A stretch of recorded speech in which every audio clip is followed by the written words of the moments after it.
£500 and £3,000 a year. Well, all of these agreements are slightly different. There's not a blanket agreement that covers all these managed apartment buildings. But in this case, Peverel had promised to look after the communal areas of the building and the grounds, and they'd also promised to, quote, abate nuisance, which seems very broad. But some of the residents say the reality is, if they want something done, they've got to do a lot of chasing. Here's Chiara again. We've got problems with cockroaches and mice. I saw a few in the corridor and a few in my flat, and I immediately emailed them the next day and said, we've got a serious problem. People are living with cockroaches. You need to get someone in to sort this out. I didn't get a reply. I emailed again, didn't get a reply. It was just continuous.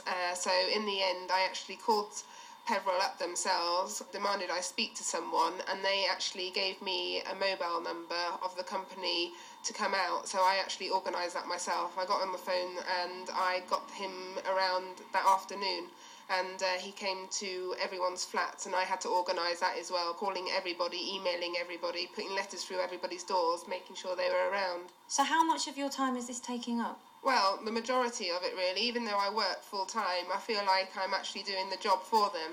It's just continuous. It's just email after email, call after call, just chasing and chasing. And I just feel it could be so simple, but it's so hard.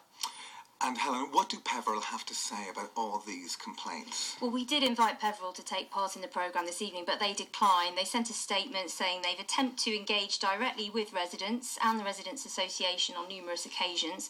They say they've listened to feedback and appointed a new concierge and a new property manager who's emailed people who previously expressed concerns, but that property manager has so far had no response. And on that point of insurance companies and commissions, they sent a statement saying that they are conducting a review of commissions paid as part of a wider business review, which is due for completion in early 2010. OK, well, just before we go to the travel, let's go to Andrew McKeer for a response from the Association of Residential Management Agents, which is a trade body for England and Wales, representing companies like Peverel. Welcome, Andrew. Now, your website says that one of the advantages of having a managing agent is that it frees up flat owners to enjoy their homes. It doesn't quite sound like it from the testimony we've heard. It doesn't, I'm afraid. The case you've described and gone into, I'm not going to try and pick out the points of that because I don't know the case myself. From the headlines you've pulled out, it would appear that there's some things that need to be corrected, and it sounds as though that the managing agent probably needs to get a grip of the estate if that's what needs to be done.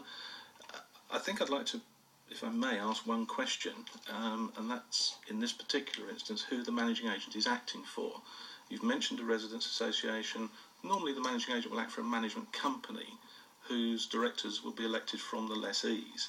Now, I think it's important to understand who the managing agent is actually taking his instructions for, and that's across the board on any management situation. Well, just to say that in this particular case, I looked at the title deeds, and this was a three-way contract, so that when people actually bought the property from the developer, the managing agent had already been allocated as Peverel. So they didn't actually have a choice when they signed that contract, and people I spoke to said to me it was a fait accompli, basically. OK, well, we hear more details about this story just after the travel with Sophie.